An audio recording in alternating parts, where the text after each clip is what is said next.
कहानी का आगाज सेठ दाऊद और इसके बेटे आलियार की गुफ्तगू से होता है। दाऊद साफ कहता है कि पिया से दूर रहना ही बेहतर है। अब जब इसके वालिद रहा हो गए हैं तो वो दोबारा ज़हनों में जगह बनाने की कोशिश करेगी। मगर आलियार पुरसुकून लहजे में जवाब देता है। वो कहता है कि सच खुद बोलता है और सच्ची मोहब्बत में किसी के बहकावे की गुंजाइश नहीं होती। अगर असलम वाकई कसूरवार हुआ तो कानून इसे छोड़ेगा नहीं, और अगर वो बेगुनाह है तो वो दुआ करता है कि इंसाफ जल्द मिले। दाऊद ये सब सुनकर मजीद सख्त हो जाता है। वो आलियार की माँ शाइस्ता को खबरदार करता है कि अगर इसका बेटा दोबारा पिया के करीब गया तो इस घर में किसी के लिए जगह नहीं रहेगी। दूसरी तरफ असलम घर वापस आ चुका है। ज़किया इससे कहती है कि सांवाल कितना नेक दिल लड़का है, वो सब के लिए सब कुछ करता है मगर बदले में कभी कुछ नहीं मांगता। असलम अफसोस के साथ मानता है कि इसने लोगों को परखने में जिंदगी भर गलतियां की। वो कहता है कि सांवाल जैसे लोग अच्छी तरबियत की निशानी होते हैं। वो दिल ही दिल में सोचता है कि काश वो सांवाल से अपनी सख्त बातों पर मुआफ़ी मांग सकता, मगर ज़किया बताती है कि सांवाल जानबूझकर जल्दी चला गया।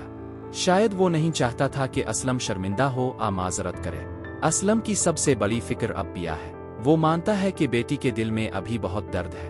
वो कहता है कि ये सब इसकी अपनी गलतियों की सजा है। उधर सेठ दाऊद के गुस्से में इजाफा होता जा रहा है। वो निसार को हुक्म देता है कि पिया की साख हर हाल में खराब की जाए। अखबारात, सोशल मीडिया, हर जगह एक ही कहानी फैलाई जाए। वो कहता है कि अगर इस बार काम खराब हुआ तो किसी को मुआफ नहीं किया जाएगा। निसार डरते डरते वादा करता है कि वो सब संभाल लेगा। इसी दौरान सांवाल और वहीद इस USB के बारे में सोच रहे हैं जो अदालत तक पहुंची।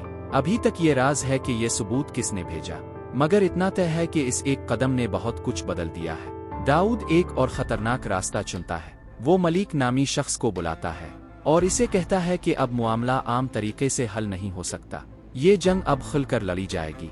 दूसरी तरफ आलियार के दिल में भी सवाल उठने लगते हैं। वो अपने दोस्त से कहता है कि जब इंसान अपने ही वालिदैन में दरार देखे तो दिल टूट जाता है। वो अब इस पूरे केस की गहराई तक जाना चाहता है। इसी दौरान एक जाली वीडियो और झूठी खबर सोशल मीडिया पर वायरल हो जाती है, जिसमें पिया को लालची और साजिशी दिखाया जाता है। सांवाल को गद्दार बनाकर पेश किया जाता है। महल्ले में लोग मुख्तलिफ बातें करने लगते हैं, मगर कुछ बुजुर्ग साफ कहते हैं कि उन्होंने सांवाल को हमेशा एक बाकिरदार इंसान पाया है। वो कहता है कि इतने सालों में इसने कभी किसी औरत की तरफ गलत नजर से नहीं देखा, मगर झूठ तेजी से फैल रहा है। आखिर में सांवाल बाजार में खामोशी से चलता दिखाई देता है। लोग इसकी तरफ देखते हैं, कुछ शक से कुछ हैरत से, और सवाल यही रह जाता है, क्या झूठ सच से ज्यादा ताकतवर हो जाएगा?